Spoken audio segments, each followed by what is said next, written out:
Starting today, lawmakers are quizzing government officials in Parliament until Thursday. This comes after rival parties recently finalized the formation of the 22nd National Assembly after a month of wrangling.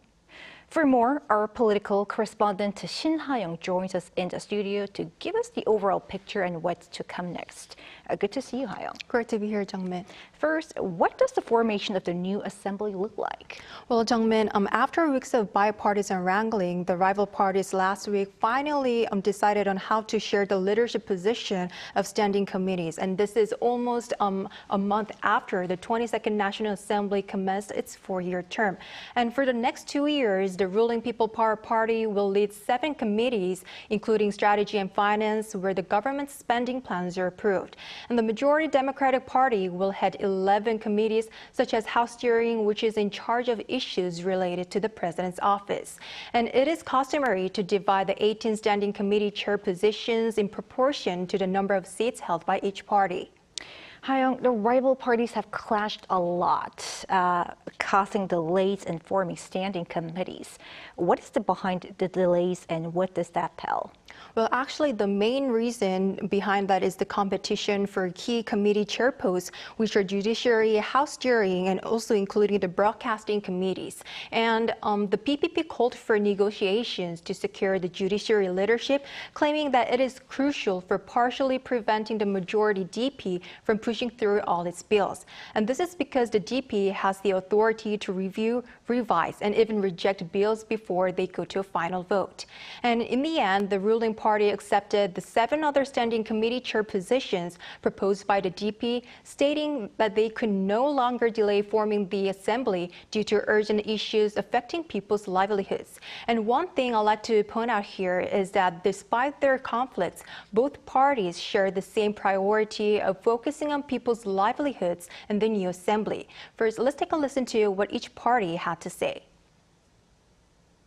We will prioritize passing bills and allocating the budget to address urgent issues regarding people's livelihood announced on May 31st. We will now shift the focus of the National Assembly from political conflicts to taking care of people's livelihood.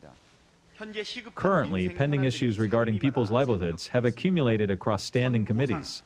Delaying the passage of a special act, which supports the victims of real estate fraud, will only worsen public suffering.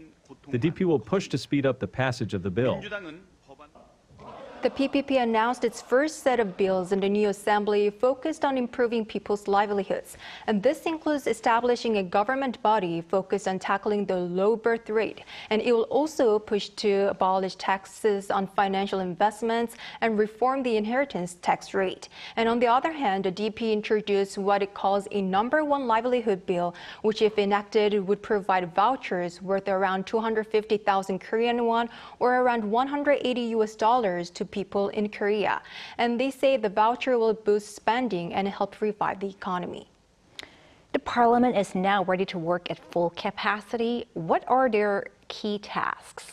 Well, Jung-min, people are expecting to see what's being called a working National Assembly from the newly formed parliament. And the assembly is actually also working on to make some efforts to address the people's needs. And meanwhile, according to the National Assembly bill information, as of Monday, a total of 1,248 bills have been proposed within the month since the start of the assembly, setting a new record. However, while eyes are on whether the new assembly will be more productive, some worry that excessive legislative competition may lead to poorly created bills, resulting in few being passed. And this is because the previous parliament also set records for bills, but actually had the lowest passage rate.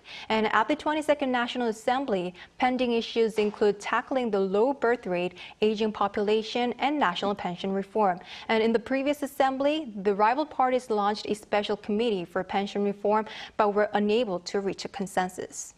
And finally, walk us through some key events for the new assembly. Sure. As you said in the beginning, starting today, lawmakers are quizzing government officials during parliamentary Q&A session. And today's session focuses on politics, diplomacy, and security. And after Q&A session, the opposition-led assembly is planning to vote on a special prosecution investigation into the death of a Marine. And in response, the PPP is planning to try to block the bill with a filibuster. And a bill with the same goals was also passed in the previous 21st National Assembly, but was vetoed by President Yoon Suk-yeol. And meanwhile, the 3D session will bring the June extraordinary session to an end, and representatives of the two sides will take the podium next week following the 22nd National Assembly's opening ceremony on July 5th. So I guess we'll have to keep a close eye on the future development. All right, thanks for the report today, Ha-young. My pleasure.